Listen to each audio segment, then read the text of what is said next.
സഹോദരന്മാരെ, ഒരു പുതിയ വാർത്ത ഞാൻ നിങ്ങളെ അറിയിക്കുന്നു. കബറിൽ നിന്ന് ഉയർത്തെഴുന്നേറ്റ് തന്റെ ശത്രുക്കളെ പിന്നിലേക്ക് അടിച്ചോടിച്ചിരിക്കുന്നു.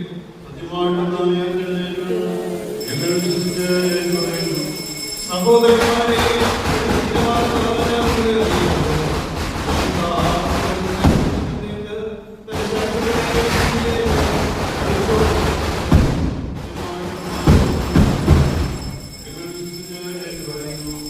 സഹോദരന്മാരെ, ഒരു പുതിയ വാർത്ത ഞാൻ നിങ്ങളെ അറിയിക്കുന്നു. കബറിൽ നിന്ന് ഉയർത്തെഴുന്നേറ്റ് തന്റെ ശത്രുക്കളെ പിന്നിലേക്ക് അടിച്ചോടിച്ചിരിക്കുന്നു.